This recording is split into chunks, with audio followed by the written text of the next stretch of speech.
عبداللہ بن حرام کا بازو کے اوپر کٹ لگا ہے اور بازو لٹک گیا اور ایک نس لٹکی رہ گئی، نس لٹکی ہوئی تھی اور ایک پڑے ہوئے تھے زمین پہ گرے ہوئے تھے۔ صحابی نے کہا کہ افواہ اڑی، خبر اڑی ہے کہ اللہ کے نبی صلی اللہ علیہ وسلم کو انہوں نے شہید کر دیا۔ ایک دم کھڑے ہو گئے، کہتے ہیں کہ اللہ کے نبی شہید ہو گئے ہیں، اللہ کے نبی شہید ہو گئے، اس کا مطلب ہے کہ کام ہمارے ذمہ آ گئے، نبی ایسے نہیں شہید ہو سکتا۔ یہ ہوتا ہے مسلمان کا بادشاہ جب فوت ہو اور کسی کافر کا بادشاہ فوت ہو تو فوج آتی ہے، مسلمان کا بادشاہ فوت ہو تو سارے کے سارے فوجی بادشاہ بن جاتے، اور بازو اپنی نس کو کھیر دیا اور کہا کہ اب کام ہمارے ذمہ، اب اللہ ہم سے سوال کرے گا جو اللہ نے نبی سے سوال کرنے ہوتے، اب ہم امتی ہیں، ویسے نہیں شہید ہوا میرا محمد، کام ذمہ پورا کر گیا تھا، ورنہ نبی شہید نہیں ہو سکتا۔ کانسیپٹ دیکھیں، بارہ وہ شہید ہو گئے۔ Every one is crying. Fatima کھڑی نہیں ہے جابر بن عبداللہ کی امی کے ساتھ، اور جابر بن عبداللہ کی امی آگے سے پتہ ہے کہتی ہے یا رسول اللہ میرا بیٹا مفت میں تو نہیں مارا گیا، آپ کی عبادت کرتے مارا گیا نا، شرمندہ تو نہیں کیا اس نے مجھے؟ اللہ کے نبی صلی اللہ علیہ وسلم نے اس کی امی کو دیکھا اور کہا کہ او ام حرام، تیرے میں بتاؤں تیرے بیٹے نے کیا کیا ہے؟ تو کہتے ہیں یا رسول اللہ مجھے بتائیں میرے بیٹے نے کیا کیا ہے۔ تو اللہ کے نبی صلی اللہ علیہ وسلم نے ارشاد فرمایا کہ تیرا بیٹا جب زخمی حالت میں تھا تو جب وہ لڑائی کے لیے اٹھائے تو کسی نے اس کے اوپر تلوار سے وار کر دیا پیچھے سے، اس کو نہیں پتا تھا اس پہ آخری وار ہوا ہے،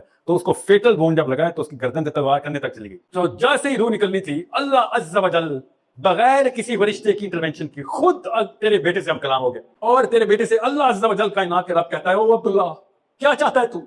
حضرت موسیٰ علیہ السلام سے نا اللہ عز و جل پردے میں ہم کلام ہوئے تھے، پتہ نا موسیٰ علیہ السلام نے نہیں اللہ کو دیکھا، میں نے یہ بھی نہیں پڑھا کہ حضرت عبداللہ بن حرام نے اللہ کو دیکھا، نہ یہ حدیث میں لکھا ہوا ہے، مگر اللہ خود ہم کلام ہوئے جیسے موسیٰ سے ہم کلام ہوئے۔ اللہ کے نبی صلی اللہ علیہ وسلم اس کی اماں سے کتاب کر رہی ہیں ان کی، اور کیا ہے وہ میرا تیرے بتاؤں تیرے بیٹے نے کیا جواب دیا؟ جب اللہ نے پوچھا کہ بتا کیا چاہتا ہے، عبداللہ بن حرام نے کہا یا اللہ میں چاہتا ہوں کہ یہ جو ابھی ہوا ہے یہ دوبارہ ہو، ایسے ہی مجھے دوبارہ مار کہ میں تیرے سے ہم کلام ہو جاؤں۔ اور سنیں یہ ٹرک کے پیچھے لکھا نا ہم نے، یہ ہے وہ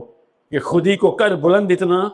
کہ ہر تقدیر سے پہلے خدا بندے سے خود پوچھے بتا تیری رضا کیا ہے۔ یہ اتنے بڑے واقعے کو اللہ عز و جل دنیا میں آ کے بندے سے کہہ رہے ہیں کہ تو نے کر کیا دیا ہے، اور ہم نے کچی کلاس کے بچوں کو رٹا لگوایا ہوتا ہے، اس لیے اقبال کی ویلیو سمجھ نہیں آئی۔ اور میں شعر کی تشریح نہیں کی ہے، میں نے حدیث کی شرح بتائی ہے، یہ شعر کی تشریح نہیں ہے، نعوذ باللہ میرے نبی کی حدیث ہے، اقبال کی شعر کی تشریح تھوڑی ہو سکتی ہے، میرے نبی کی حدیث کی شرح اقبال کا شعر ہے۔